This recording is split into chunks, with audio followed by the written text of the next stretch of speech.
it's time for Measure Twice. Hello, welcome to Measure Twice. I'm Rob Perugini, along with Chris Kramer from C. Kramer Interiors and Joel Graber from Graber Customer Modeling. This is the show that helps you envision your home's potential, and you're listening to us on Michiana's News Talk 95.3 MNC. We're brought to you in part by Leatherman Supply. Everything windows, doors, cabinets, and countertops, with the showroom now open in Granger next to C. Kramer Interiors and Hoosier Hardwood Floors. Michiana's trusted and valued experts on hardwood floors. You can visit them at HoosierHardwoodFloors.com. Off air, we were singing a little tune like we were a trio. We were singing Dream. I can't sing. Chris can sing. Chris took the lead for sure. Chris is definitely the lead singer. Yeah, well. What was the song you were singing? I'll do harmony. I grew up Mennonite. Dream. Yeah. Dream. Dream. Yeah, there we go. You can't stop it before No. whatever that part of the song is called. Refrain. Whenever I want you. We are talking about dream homes today. And when we talked about it off air, Joel had a good point that your dream home is not, it's all different. It's not a castle necessarily. Not necessarily, right? And some would say a castle. Would not. If that's your dream home, maybe visit one first. Yeah, exactly. Exactly. Yeah, you've been. Have you been to a castle, Joel? I have not. I have. I've been to America's Castle. It's out in Arizona. Oh, yeah. Well, Yeah. I think it's Arizona is where I saw it. Then there's probably more, but that's like the one. And it was not what it was. Pretty finished. Yeah. You know, the outside looked like a castle, but the inside was drywall. Usually it's stone, but Yeah, Right. Yeah, but you've been to the actual castle and palaces. and well, we're talking, but there's a difference between a palace and a castle. Correct. Because a castle is a fort Correct. and a palace is a home, right? Quite lavish. Yeah, but meaning Yes, one, it's somebody lived there. And well, people lived in castles too. but one is meant to fend off marauders, Correct. and the other is Meant to impress. Yeah, right, because that was their power. yeah, Yep. and they're like a castle has one entrance, right? One main entrance, and then probably no other entrances, right? Yeah, but Well, palace. it depends on. A castle has Castle. one. And castles were interesting because it was quite primitive. Mm-hmm. Yeah. Even the modern ones were Yeah, primitive. very primitive. And by primitive, you mean what? No, not a lot of ornamentation. You have stone. It was utilitarian. I mean, it was not built to impress. It was built to keep people out. Right. Very useful. Yes. Yeah. And didn't always work. True. Hence the ruins. Yeah, the word siege Yeah. Right. kind of ended the when they figured out you could just trap them in there and make it a prison, then you kind of won. Gunpowder kind of changed a few things. Yeah. Gunpowder, right? The Trojan horse when that secret got leaked out. Yeah. Like, wait a minute. But castles really aren't homes. Palaces are, and a palace could be a dream home, but we don't have a lot of palaces in America. No, but like Joel says, visit one first. Right. I wonder how many square feet is too many square feet. And that's also in the eye of the beholder, but Feet is too many square feet. MC Hammer's. I'm using MC Hammer because I'm old. He was a MC. singer. Yeah. Half the audience just went, huh? Who? Who's that? He was a singer in the 80s and 90s who made a lot of money. Wore those pajama pants type things. Yeah.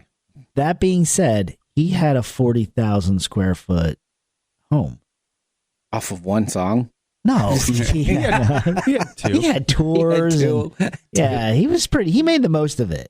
Not, Yeah. but He not. was short lived. He had to. Yeah. Then it was probably a bad idea to have a home that big because the upkeep was Yeah. know. That would. nuts. And, yeah. And taxes and everything else. Yeah. It would He kill could you. buy a mansion every year with the taxes and Right. upkeep. Buy a different one, Mm-hmm. which is pretty crazy. And I think it was 40. I might have been off, but it was so many square feet that you would think that there are places that you just there's a point where it's like you've never been in the room, Right. or we've been there once. Yeah. You can only live in so much square footage. Right. How have you seen people back down off of immense square footage because of that? That's called downsizing. It is.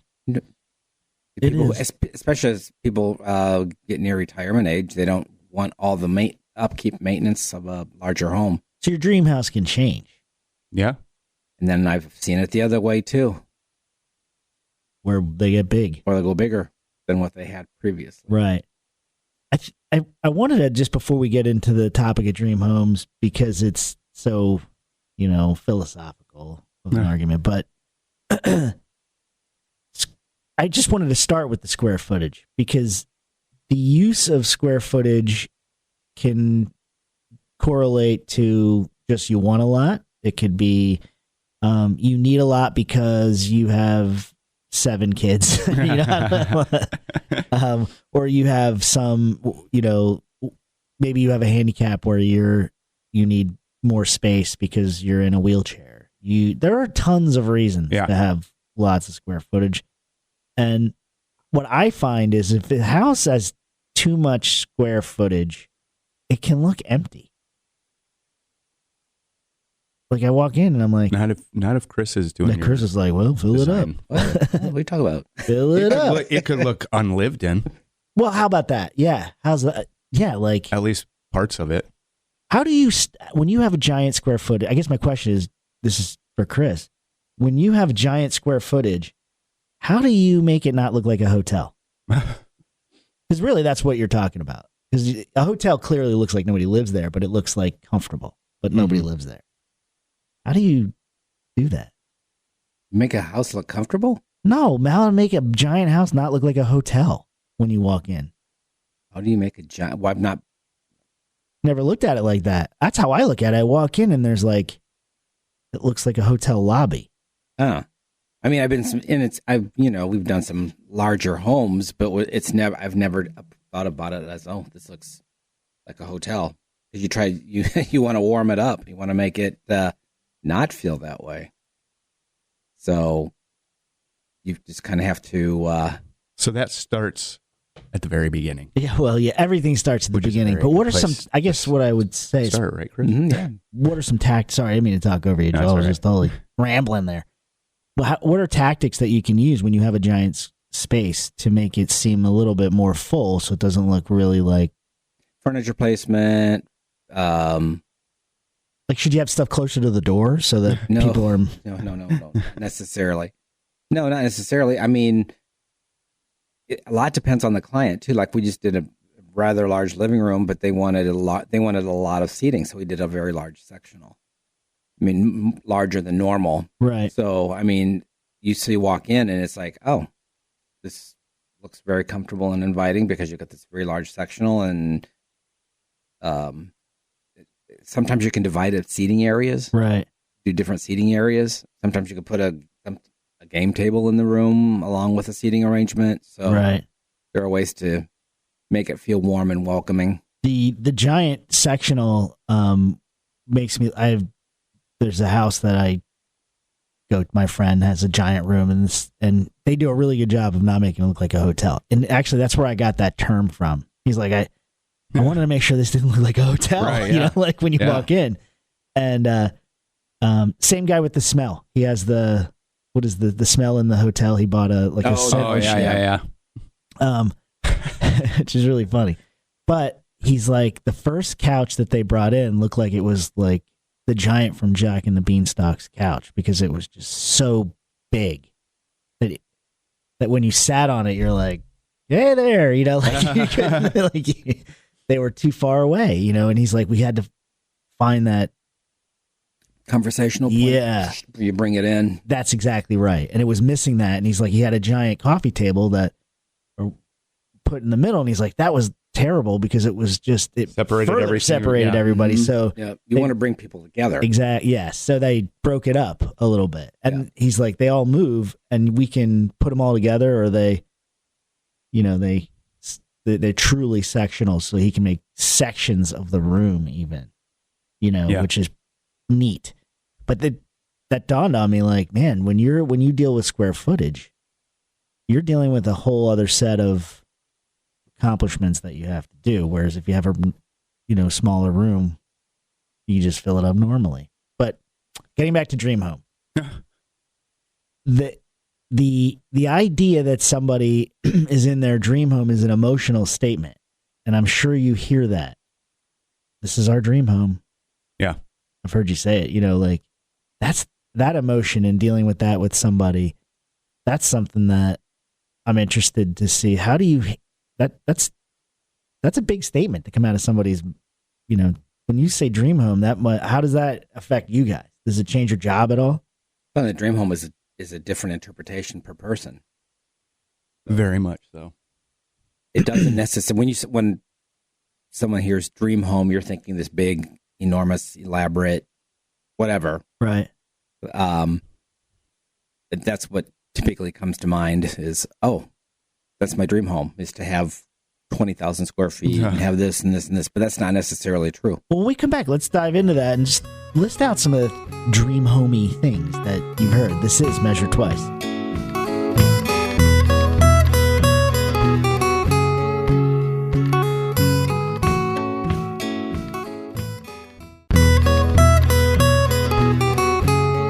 Hello, welcome back to Measure Twice. I'm Rob Perugini, along with Joel Graber from Graber Customer Modeling and Chris Kramer from C. Kramer Interiors. This is the show that helps you envision your home's potential, and we're brought to you in part by Leatherman Supply. Everything windows, doors, cabinets, and countertops, with the showroom now open in Granger, right next to C. Kramer Interiors, and Hoosier Hardwood Floors. Michiana's trusted and valued experts on hardwood floors. You can visit them at HoosierHardwoodFloors.com. And you are listening to us on Michiana's News Talk 95.3 MNC. We're talking about dream homes, and bigger does not necessarily mean dream home. No. It doesn't, not at all. As a matter of fact, it can go... It makes me laugh because, my idea of a dream home is 100% different than my wife's. Wow. And mine would, I have a picture in my mind, I some of the stuff that I follow, years ago, I read about it was when barndominiums, quote unquote, started getting traction, and right.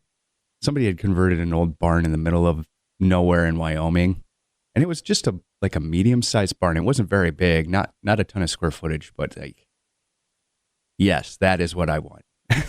You want the mountains, or you want that house? Yeah, I mean that house in the middle of nowhere. Real basic. My wife, not so much. So, well, what is your wife's dream house then? I was going to ask the same question. I'm curious. Yeah. I mean, the house that we live in is one that she had always, since we got married, is one that she had pointed out as something that she loved, and I like it. But farmhouse type. Farmhouse. It's a decent amount of square footage. It's out of town, but close enough. Right. So some utility. Whereas you want to have to take a helicopter to Costco. Yeah. And then back. Yeah. Right. I would just be happy to be in the middle of nowhere where nobody can see me. That terrifies her. What if somebody finds our house and breaks in and kills us? I'm like, well, they could do that. We'll be able to see them pretty much anywhere. Yeah, there'll be if less. Somebody's hell bent on killing us. That's probably where we live. It doesn't. I don't stop. like my windows. I know where you live. Yeah, exactly. I mean, that's a good point. It's to me, I think about living in the middle of nowhere, and I love the idea until I'm like, man, I'm getting a little older. I probably need to be a little bit closer to maybe a doctor. That's not a bad thought. Yeah. Right. So the house isn't the only thing about Dream House. Right. It's location. Well, I think Dream House, your idea of a dream house changes with your realities, with your situation. Mm-hmm. Right. So you might have and experiences. Yeah, and experiences. Because when you're younger, you have this grandiose idea of what a dream house is, and then as you get older and you think you've already had your dream house, it's like, okay, I'm ready for the next thing, which is smaller or whatever. Right. Right. The next thing, where the next thing is, there's so many facets to it. And in a show that talks about, having your home live up to its potential, right? Where you are locked in when you pick a location. That's part of the potential of your house. Mm-hmm. But when you pick the location, it's kind of locked in. If you pick the middle of nowhere in Montana, Well, I mean, Yeah. to your point earlier about having a hospital close by, I've been in some pretty rural areas, and it's like, oh, this is great, but wait, what happens if you have a heart attack, or what are you going to do if you have an emergency? Chris, I know a traveling doctor who works in Indiana, and it blew my mind. You know what a traveling doctor, they come to town, open up shop, and they set appointments for a day in a place, and then they leave. But that's not the same thing as, oh, I have an emergency. Well, that's my point. There's no doctor for miles and miles and miles, and this is in Indiana. Yeah. So this person goes there and doctors like once a month. But I mean, but that is something you need to think about. And visits homes. Yeah. Because they're right. Because of that. Because it's so rural. So if you fall down the stairs, it's a helicopter ride. Yeah. Yeah. That's if you can get up to call somebody. Yeah, so much to think about. My life alert. Yeah. It doesn't work when you're 150 miles from the. But it's not picking up the signal. That's right. Yeah. Need a satellite life alert. Darn internet. Wow. So true. I mean, but that's part of the dream home is where your home is. Yeah. And the list of, if you're looking for a dream home, that's part of your list. But if once you know where it is and you find the house, that's where you guys can come in and start transforming what is there into the dream home. Into their dream home. To their dream home. Yeah, not your dream. Because you just make it happen. You don't make it yours. That would be against it. So that location part.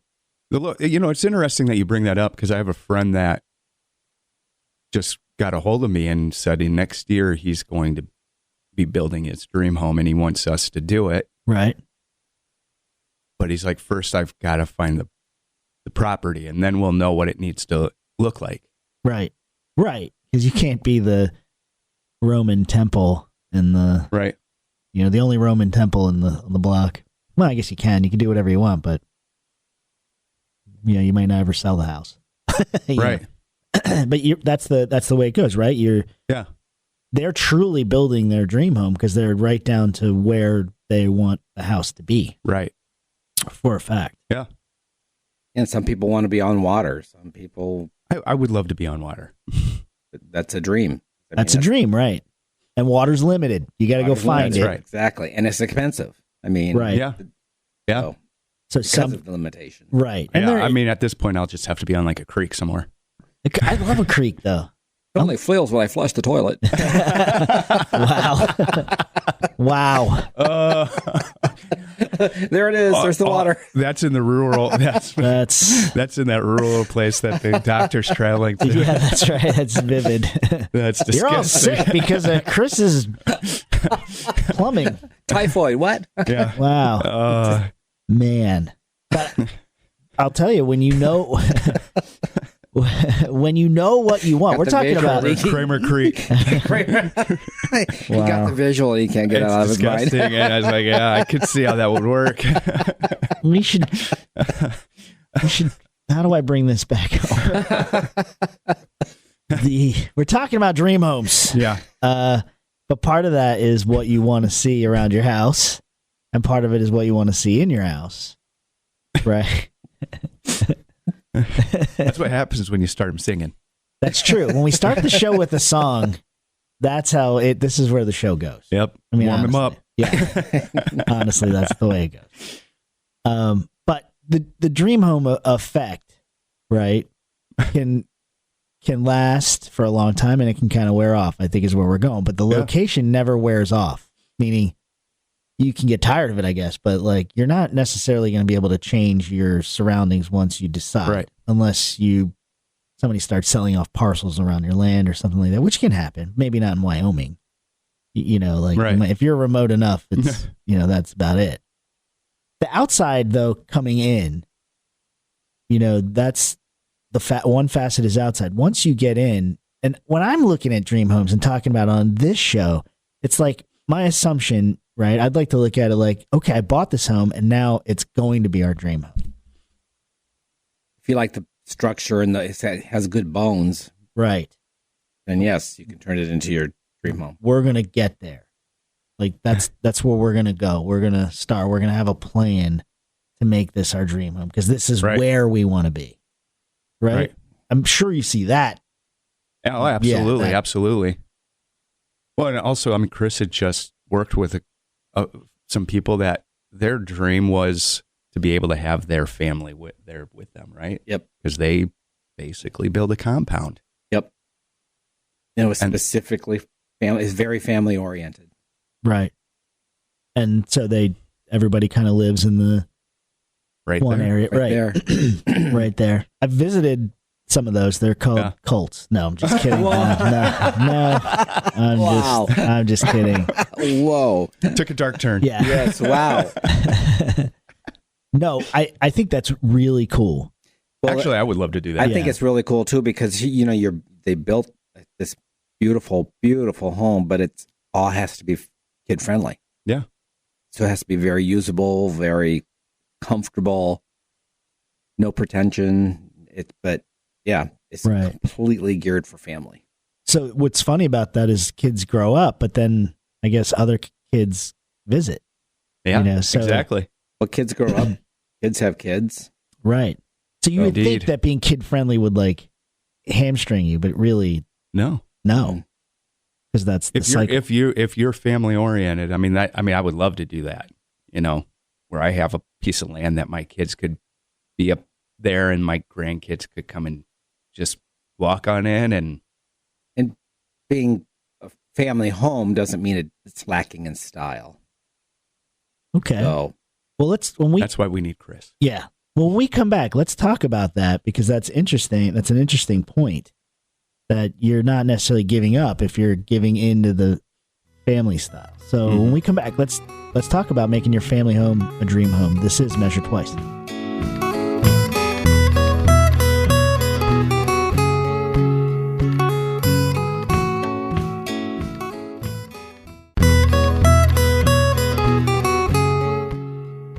Welcome back to Measure Twice. I'm Rob Perugini, along with Joel Graber from Graber Customer Modeling and Chris Kramer from C. Kramer Interiors. This is the show that helps you envision your home's potential. You're listening to us on Michiana's News Talk 95.3 MNC. And we're brought to you in part by Leatherman Supply. Everything windows, doors, cabinets, and countertops, with a showroom now open in Granger right next to C. Kramer Interiors. And Hoosier Hardwood Floors, Michiana's trusted and valued experts on hardwood floors. And you can visit them at HoosierHardwoodFloors.com. We're talking about your dream home, and if your dream home includes kids and family style, that doesn't mean it's not elegant, according to Chris Kramer. stylish, Sorry. Yeah. not elegant. What's the difference between stylish and elegant? Elegant has a feel of don't touch me. You can't. Don't use me. And elegant, I stay stylish. Okay.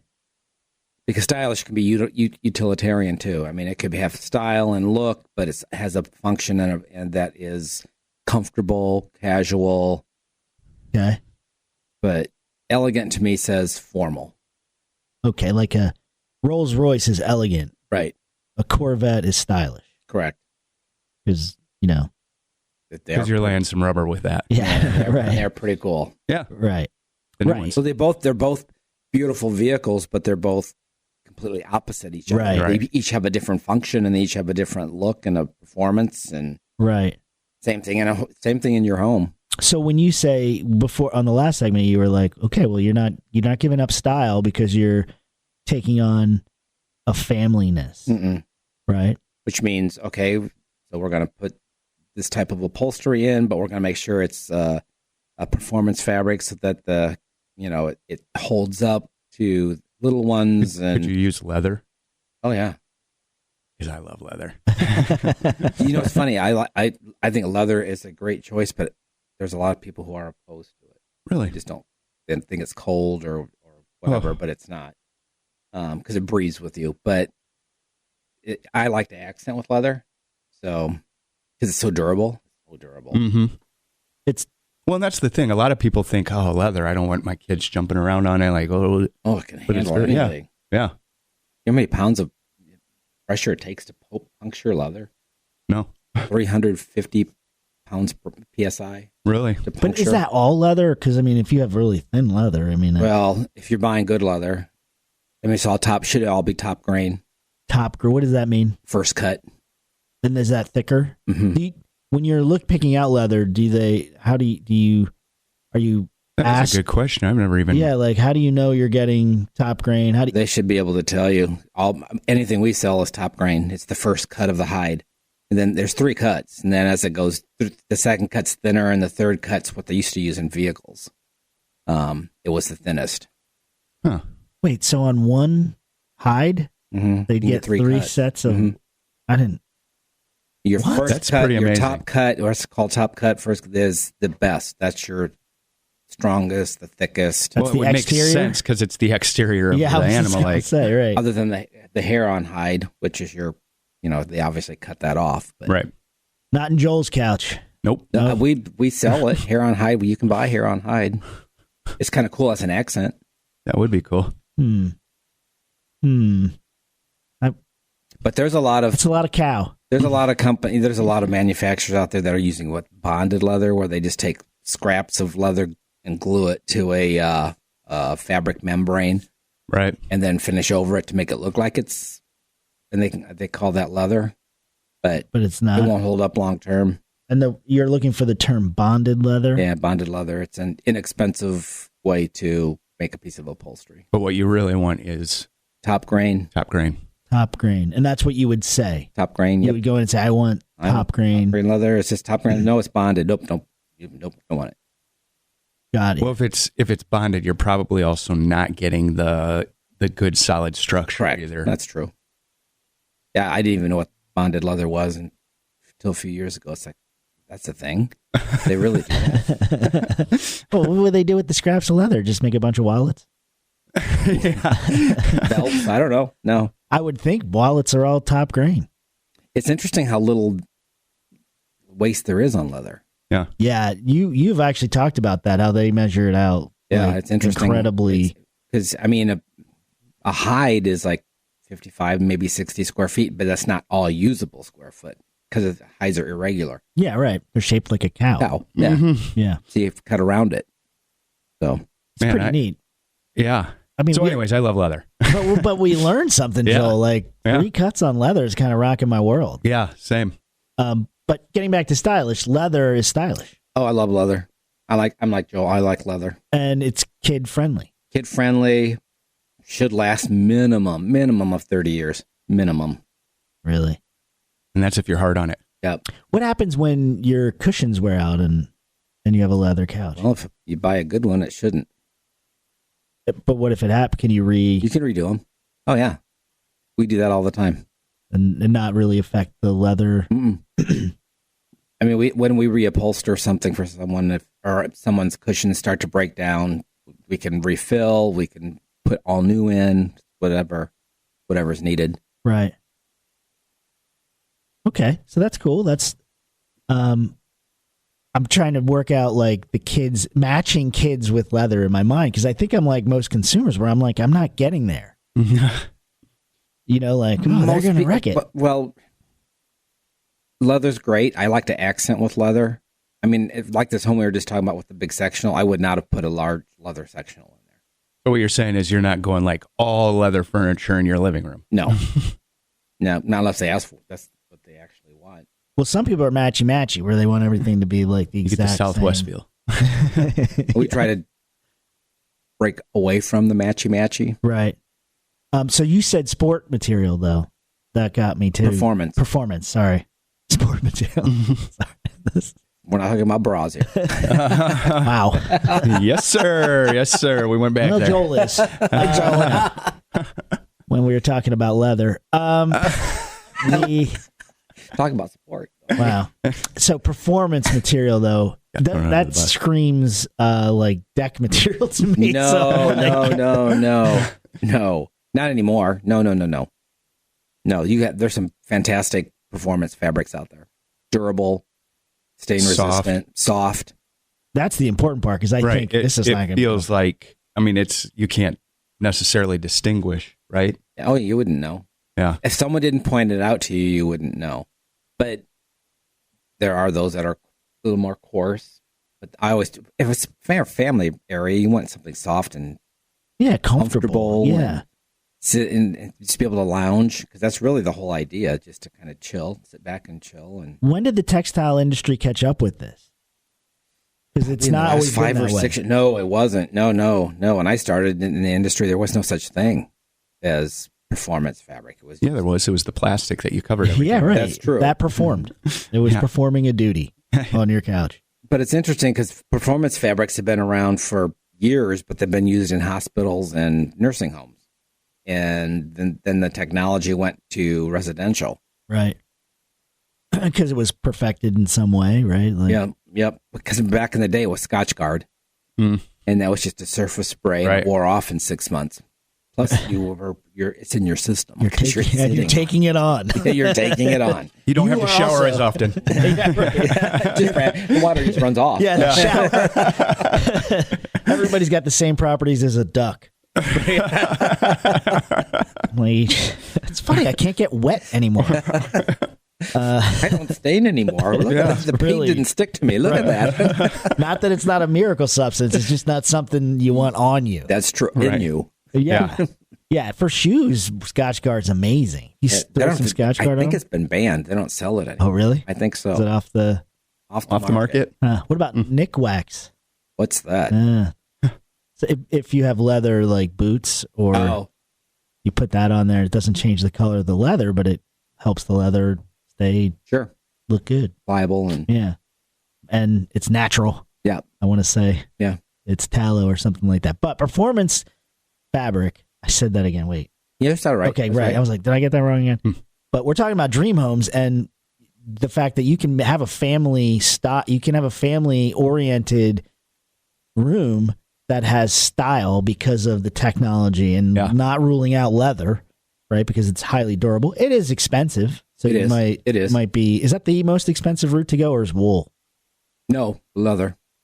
Is wool considered performance? No. It's a good fabric. I mean, it's durable, but it has its pluses and its minuses. Itchy. There's no soft wool ink. There's no. That's not going in the naked room. Pillows and things of that nature. Yeah. What about cashmere? Expensive. But that doesn't hold up, right? Would you use that on furniture? You would if you had a palace. I suppose. That's not family too many style. Cashmere fabrics. They're mohair. But these are not family oriented fabric. They're more elegant. Yeah, right. The don't touch me stuff. But we have a velvet that's mixed with cashmere. It's a cotton velvet mixed with cashmere. Oh, it's beautiful, but boy, does it crush.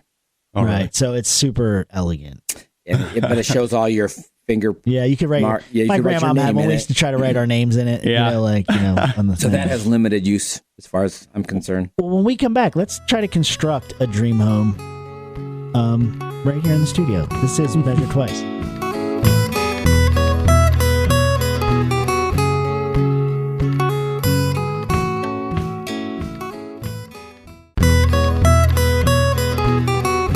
Welcome back to Measure Twice. I'm Rob Perugini, along with Chris Kramer from C. Kramer Interiors and Joel Graber from Graber Customer Modeling. This is the show that helps you envision your home's potential, and you're listening to us on Michiana's News Talk 95.3 MNC. We are brought to you in part by Leatherman Supply. Everything windows, doors, cabinets, and countertops, with the showroom now open in Granger, right next to C. Kramer Interiors, and Hoosier Hardwood Floors. Michiana's trusted and valued experts on hardwood floors. You can visit them at HoosierHardwoodFloors.com. Use both of our sponsors to make your dream home.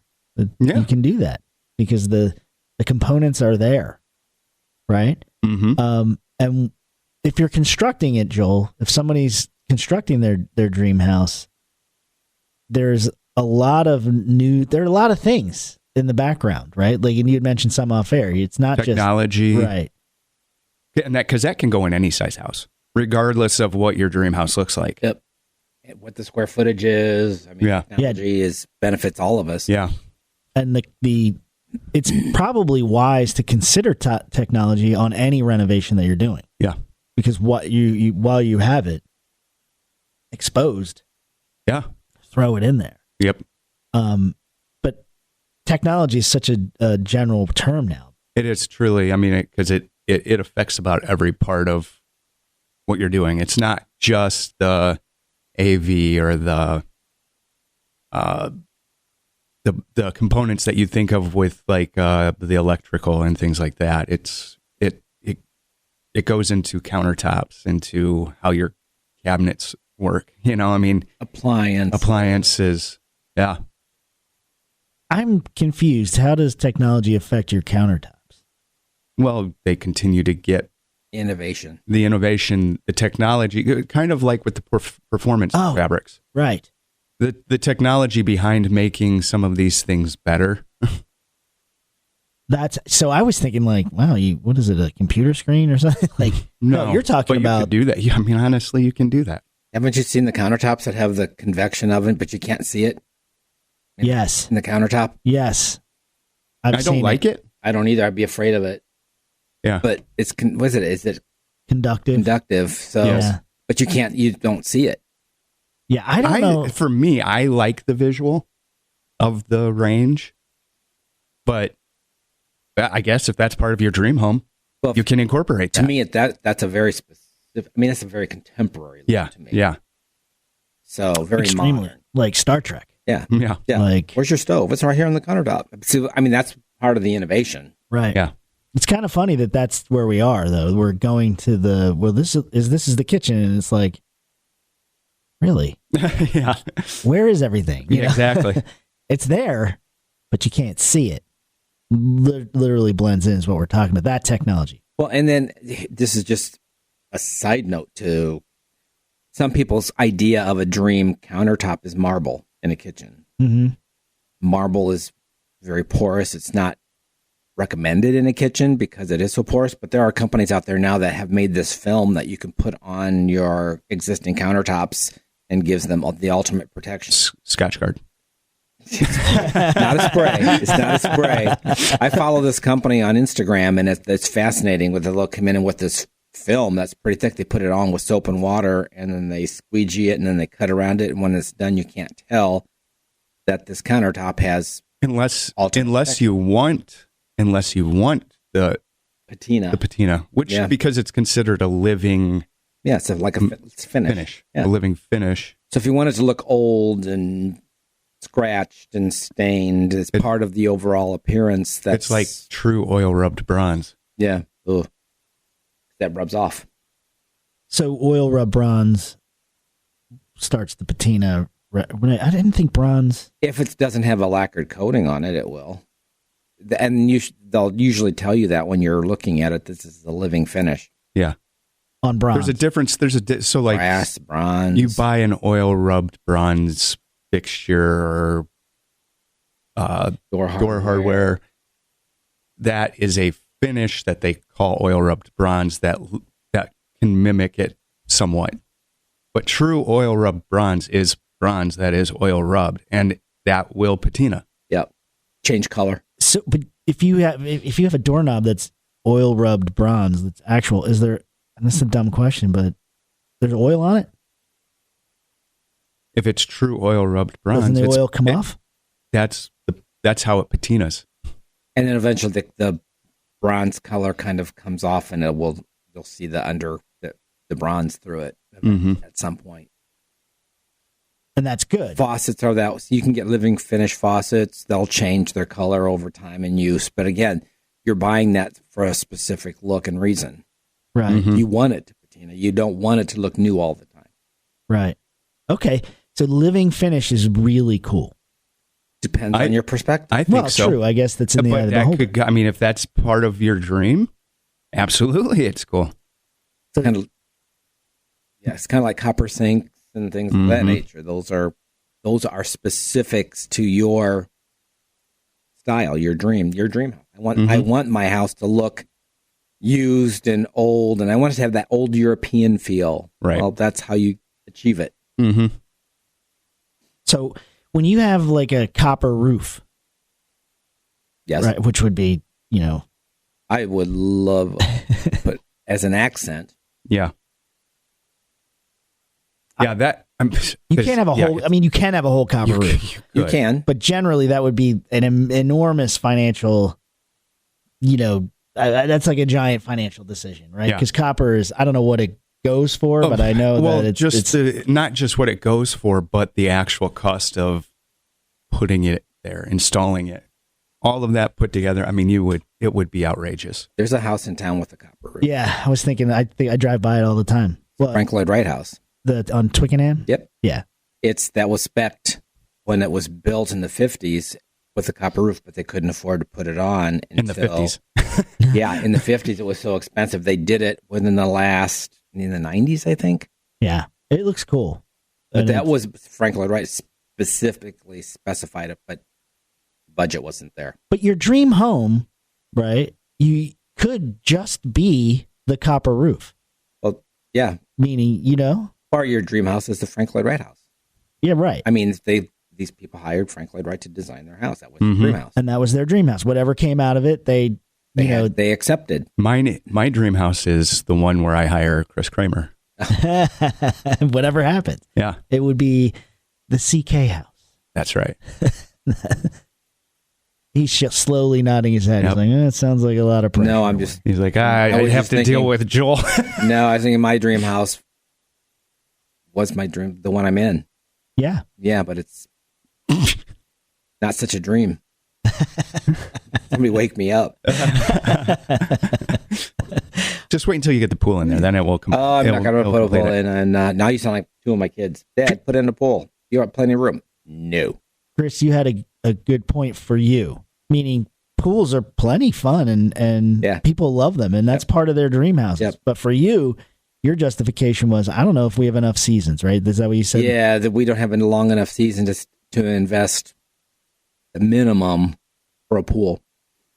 Plus, Joel was saying earlier too that I have a lot of beautiful trees. Yeah. I'm not taking out my trees to put in a pool. Yeah. And if you don't take out your trees, what ends up in your pool? Leaves. Well, I mean, so my wife once, when we had this conversation yesterday, and she got mad at me. But I was not like trying to be a jerk or anything. I was just like, we have these trees because, you want your pool somewhat close to your house. Right? Yeah, you don't want to have to take a I golf don't wanna- cart. yeah, and exactly. Continue to listen to Measure Twice. Yeah. That's the end of our show. Thanks for listening. This is Measure Twice.